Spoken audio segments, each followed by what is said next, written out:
Hacer análisis de suelos es primordial a la hora de diseñar una estrategia agronómica en una rotación a lo largo plazo, pero también lo es la interacción entre el suelo, el ambiente y la genética, un tridente que cuando está balanceado es la fórmula del éxito. Desde la Universidad de Iowa, Antonio Mallarino, un verdadero especialista, nos presenta los criterios de fertilización que le permitieron esta campaña a los farmers cosechar récord en soja y maíz. Con 26 millones de hectáreas destinadas a la agricultura, el estado de Iowa es el corazón del cinturón maicero estadounidense y en sus suelos se producen entre 60 y 70 millones de toneladas de maíz cada campaña. AgroTV visitó la Universidad de Iowa y dialogó con el especialista en fertilidad de suelo y manejo nutricional de la institución, Antonio Mallarino, que repasó los modelos agronómicos que permiten alcanzar los mayores rindes a nivel mundial, tanto en soja y maíz. El clima y los suelos de lo que le llaman el Corn Belt, del cinturón del maíz, y Iowa está en el corazón. Iowa está en el cinturón del maíz húmedo, ¿verdad? Si uno se va al oeste, ya empieza a estar más seco, y si al oeste llueve más. Y el clima y los suelos son ideales para maíz y soja. Si los suelos están congelados o con nieve, 4 meses y medio del año, se derrite la nieve y se descongelan los suelos a mediados de marzo más o menos, y a las 2 semanas la gente está plantando maíz y soja. Entonces prácticamente no hay primavera, ¿verdad? Entonces no hay trigo, no hay cebada, no hay nada. Es especialmente para cultivo de verano. De ahí fue que empezó maíz y por la década del 50 empezó soja. Y ahora prácticamente Iowa es como 2/3 de la provincia de Buenos Aires, como Uruguay, más o menos en tamaño, y el 70% es maíz y soja. Y el resto pasturas, algunas y alfalfa. El clima es bárbaro, entonces llueve más o menos 1.200 milímetros. Pero casi toda la lluvia llueve desde mediados de primavera hasta el otoño, llueve en 7 u 8 meses, entonces es húmedo. Entonces acá muchos gringos se llenan la boca, dicen, sí, los productores del cinturón del maíz que son fantásticos, ¿verdad? Los altos rendimientos. Sí, es cierto, son buenos, pero el clima y los suelos ayudan también. Antonio, ¿y presentan limitaciones los suelos del Corn Belt o están todos trabajados con drenajes? Los suelos son suelos lindos para trabajar, un poco como los de la zona núcleo, ya de la zona argentina. No hay horizontes subsuperficiales de tosca o de piedra. La materia orgánica va de 2,5, 3 a 7, 8%. Son unos suelos bárbaros para trabajar. Hay algunos problemas de drenaje en el centro norte de Iowa, pero prácticamente en Iowa todo campo, o lote como le dicen ustedes, que tenga 2% de pendiente o menos, está drenado, tiene las tiles subterráneas, ¿verdad? Y después en el suroeste y en el extremo noreste hay algunas pendientes altas, algunas pendientes 10, 12% a veces, pero aún así ahí cultivan. Y bueno, y ahí es donde la siembra directa empezó y ahora es la mayoría en esas zonas, pero en otras partes de Iowa todavía siguen haciendo el laboreo. Mallarino cuenta cómo trabajan para que los datos que promueven desde la universidad lleguen a los productores y describe cómo lograr un uso eficiente del nitrógeno. Una cosa importante en Iowa, y lo mismo pasa en Illinois, el sur de Minnesota y el este de Nebraska, es que hay mucha producción animal.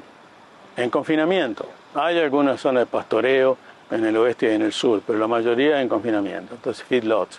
Entonces hay mucha aplicación de estiércol, más o menos 1/3 de los lotes de Iowa, maíz y soja, reciben estiércol. Entonces eso hace que, por supuesto, el estiércol tiene nitrógeno, ¿verdad? Y que todo el esfuerzo de los productores y nuestros es para utilizar el nitrógeno del estiércol lo mejor posible. Entonces esto es una cosa importante.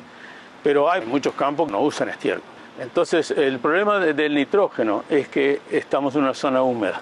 El nitrógeno siempre es problemático, pero en zonas húmedas es más problemático que en zonas semisecas, porque el clima y la temperatura y la variación del clima determina realmente cuánto va a haber nitrógeno disponible para el maíz. El problema mundial, ¿verdad?, en Argentina, en todos lados, es que es muy difícil predecir cuál es la dosis de nitrógeno, porque es muy difícil predecir el clima.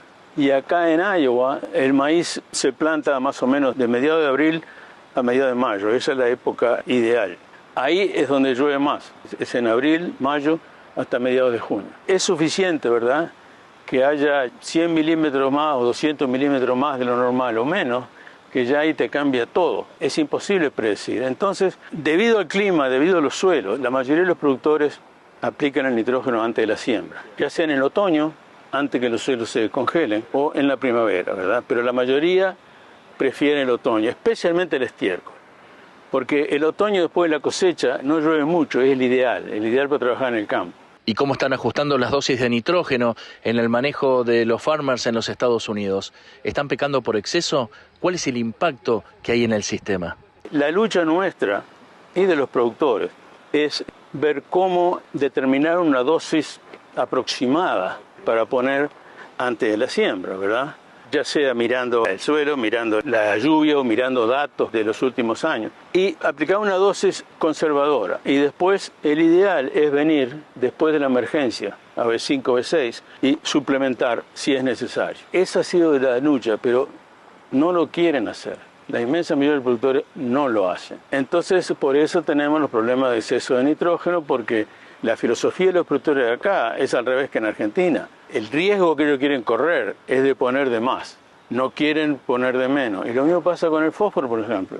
Por eso hay problemas de fósforo y polución del agua y todas esas cosas, ¿verdad? ¿Cuáles son las herramientas que debe utilizar hoy el productor americano para poder ajustar las dosis de nitrógeno y no excederse? Es prácticamente imposible predecir con exactitud cuál es la dosis. Entonces, bueno, echen el nitrógeno antes de la siembra, sí, pero una dosis conservadora. Y después usen herramientas para ver cómo se puede ajustar. Y una es el muestreo de suelo de nitratos, AB5, B6, y el otro es el sensores remotos. Sensean el color, ¿verdad?, del maíz. Y esas herramientas sirven para decidir si se necesita más o no. No son perfectas, en el sentido no son muy buenas para decidir cuánto más uno tiene que agregar, pero por lo menos son útiles para decidir si tienen que agregar más o no.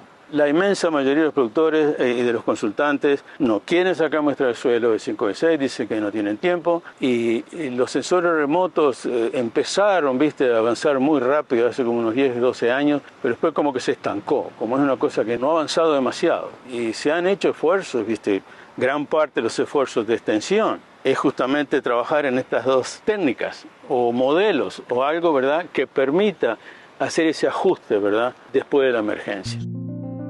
Mallarino apunta a los procesos fundamentales para el manejo del nitrógeno y detalla las fuentes más utilizadas por los farmers. La más usada acá es amoníaco anhidro gas, ¿verdad? Prácticamente el 50% de productores, el 60% usan amoníaco anhidro. No hay urea, hay muy poquita urea, que urea en Argentina, en Uruguay, ¿verdad? Acá prácticamente no hay muy poco. Lo que sí hay es UAN, urea amonio nitrate, pero es más cara. Entonces la mayoría de la gente usa el amoníaco anhidro y algunos usan UAN aplicada en la primavera o como complemento, ¿verdad?, a aplicación a B5, B6. Pero esas son las fuentes más importantes. Buscando nivelar los nutrientes esenciales, Antonio Mallarino subraya las principales recomendaciones para el manejo de fósforo tanto en Estados Unidos como en la zona núcleo de Argentina. A mí me encanta ir a Argentina especialmente. A Uruguay más o menos, pero especialmente a Argentina, porque ahí puedo sacar, acá mi trabajo para el fósforo acá es decir, no echen tanto, no se necesita. Por lo menos allá puedo ir y decir, echen más. Y ahí, me siento feliz, porque allá los argentinos son tan amarretes y son tan nerviosos en cuanto a aplicar, siempre que si hay una sequía y qué pasa.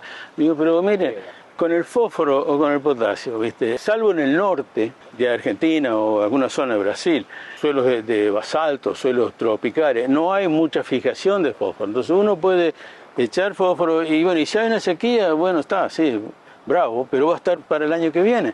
Hay una flexibilidad, especialmente en los suelos núcleos, el sur de Córdoba, Santa Fe, la provincia de Buenos Aires, tienen la misma flexibilidad que hay aquí. Ellos pueden fertilizar para la rotación. ¿Qué rotación tiene? Entonces ahí estén seguros de que ustedes tienen el fósforo que el trigo necesita. ¿La tenencia de la tierra define en los Estados Unidos una mayor inversión en fertilización en el largo plazo? La tenencia de tierra es tremendamente importante. y acá también. Acá el 40-45% de la tierra es contratado o renta o alguna cosa así. En general acá no hay mucho problema, ¿viste? Porque aún esa gente que arrienda sabe y están nerviosos, ¿viste?, de perder el rendimiento. Entonces, pero allá en Argentina es un terror que tiene. Y es cierto, ¿verdad? Porque si uno no está seguro si va a tener ese campo el año que viene, entonces ¿cómo vas a planear para la rotación? Yo siempre digo que una persona que tenga un contrato y que esté seguro que va a tener ese lote por 2 años o 3, no sean amarretes con el fósforo.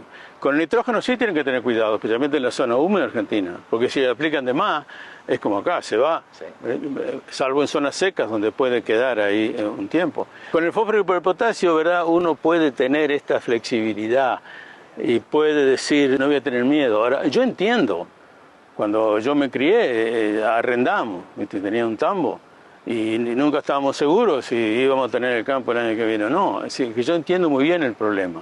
Pero los productores están gastando tremenda cantidad de dinero en los equipos, en la agricultura de precisión, en los híbridos. Y después cuando viene el asunto de sacar muestras de suelo o poner fertilizantes, entonces ahí se están cortando los pies. En una campaña de maíz y soja récords en los campos de Norteamérica, Mallarino brinda algunos consejos para lograr un mayor potencial de los híbridos elegidos a partir de la nutrición. Hace 4 o 5 años fue fantástico, ¿viste? Porque los precios del maíz y de la soja estaban por las nubes. Los fertilizantes también se fueron por las nubes con el asunto de Ucrania, pero ahora están nerviosos. Los fertilizantes, el precio de los fertilizantes están bajando, siguen bajando, pero los precios para después de la cosecha, acá aparentemente va a ser récord, en Illinois y en Iowa. Promedio del estado es probable que ande por los 11.000 o 12.000 kilos de maíz. En Illinois dicen que puede ser hasta más alto. Entonces todo indica que los precios van a seguir bajando. Ahora, la gente ahí se pone nervioso. Cuando la gente se pone nerviosa acá, lo primero que hacen es cortan el encalado, porque acá, viste, como hay tanto nitrógeno, se acidifica el suelo. Entonces no echan cal. Después cortan el fósforo y el potasio. En muchos campos está bien, porque está muy alto y no hay ningún problema, ¿verdad? Y lo que nunca cortan es el nitrógeno. Entonces eso es una lucha, ¿verdad?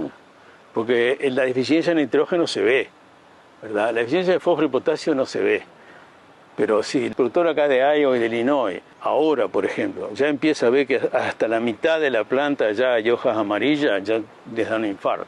Los productores que siguen con esta filosofía de mantener niveles altos, de agregar más nitrógeno por las dudas y más fósforo y potasio por las dudas, con estos precios, yo no sé qué van a hacer. Es cierto que les devuelven dinero por los impuestos, por el fertilizante, por esto, por lo otro, pero yo lo veo mal. Y lo que está ocurriendo debido a eso es la tendencia a que los lotes están haciendo cada vez más grandes. Hace 30, 40 años, un productor que tenía 1.000 hectáreas era un latifundista acá en Iowa. Ahora no pueden vivir y por eso es que aumentó la producción animal para transferir.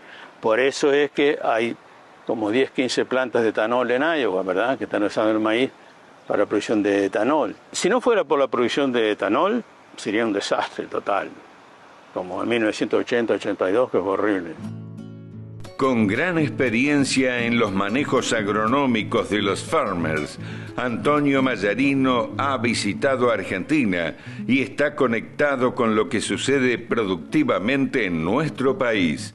Por eso se apunta a la fertilización para aprovechar el potencial genético en la rotación. Yo cada vez que voy a Argentina, lo que tengo que hacer, tienen que hacer más análisis de suelo.